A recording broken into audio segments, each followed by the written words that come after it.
আমি যখন ছোট ছিলাম খেলতে যেতাম মেঘের দলে।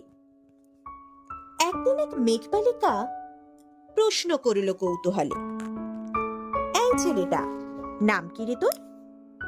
আমি বললাম, ফুসমন্তর। মেঘবালিকা রেগেই আগুন, মিথ্যে কথা, নাম কি অমন হয় কখনো? আমি বললাম, নিশ্চয়ই হয়, আগে আমার গল্প শোনো।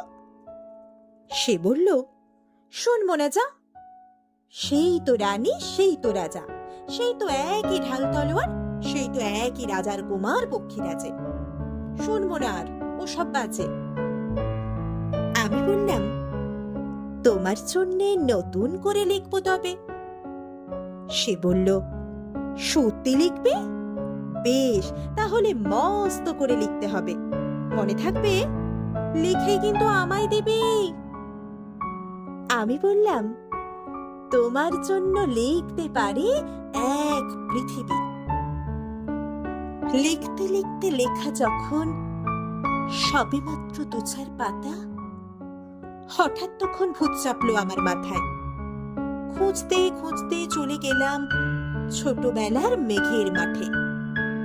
গিয়েই দেখি চেনা মুখ তো একটিও নেই এ তল্লাটে। একজনকে মনে হলো ওরই মধ্যে অন্যরকম। এগিয়ে গিয়ে বলি থাকে, তুমি কি সেই মেঘবালিকা? তুমি কি সেই? সে বলেছে, মনে তো নেই, আমারও সব মনে তো নেই। আমি বললাম, তুমি আমায় লেখার কথা বলেছিলে।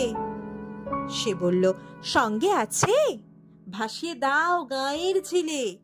আর হ্যাঁ শোনো, এখন আমি মেঘ নই আর, সবাই এখন বৃষ্টি বলে ডাকে আমায়।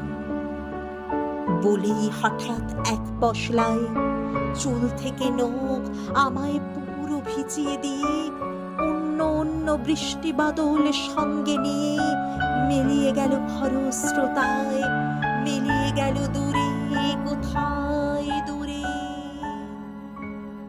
দূরে।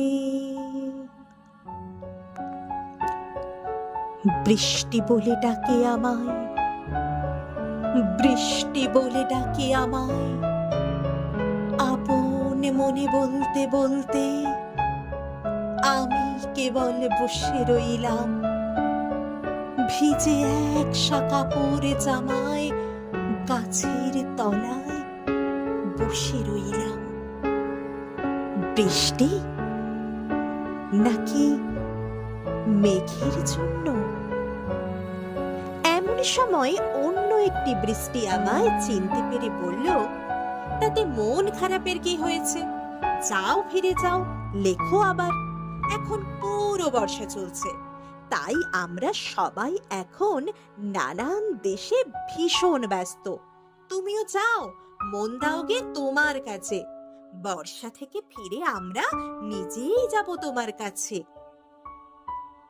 এক পৃথিবী লিখবো আমি, এক পৃথিবী লিখবো বলে ঘর ছেড়ে সেই বেরিয়ে গেলাম। ঘর ছেড়ে সেই ঘর বাঁধলাম গহন বনে।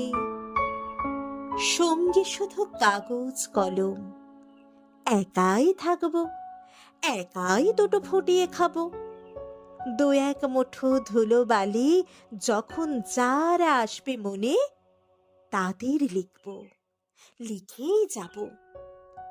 এক পৃথিবীর ১০০ রকম স্বপ্ন দেখার সাধ্য থাকবে যেরূপ কথা, সেরূপ কথা আমার একার।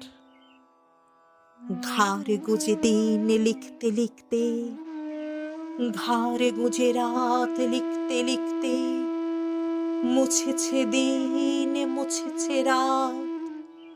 যখন আমার লেখবার হাত অসার হলো, মনে পড়ল সাল কি তারিখ, বছর কি মাস, সেসব হিসেব আর ধরিনি। লেখার দিকে তাকিয়ে দেখি এক পৃথিবী লিখব বলে একটা খাতাও শেষ করিনি।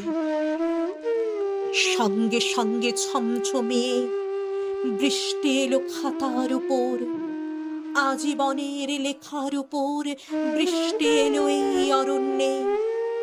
বাইরে তখন গাছের নিচে নাচছে ময়ূর আনন্দিত, এ গাছ ও গাছ উড়ছে পাখি, বলছে পাখি এই অরণ্যে কবির জন্যে আমরা থাকি। বলছে ওরা কবির জন্যে আমরা কোথাও, আমরা কোথাও, আমরা কোথাও হার মানিনি। কবি তখন কুটির থেকে তাকিয়ে আছে অনেক দূরে। বনের পরে, মাঠের পরে, নদীর পরে, সেই যেখানে সারা জীবন বৃষ্টি পড়ে, বৃষ্টি পড়ে, সেই যেখানে কেউ যায়নি, কেউ যায় না কোনো দিনই। আজ সে কবি দেখতে পাচ্ছে সেই দেশে, সেই ঝর্ণা তলায় এদিক ওদিকে ছুটে বেড়ায় সোনায় মোরা মেঘ হরিণী। কিশোর বেলার সেই হরিণী, কিশোর বেলার সেই হরিণী।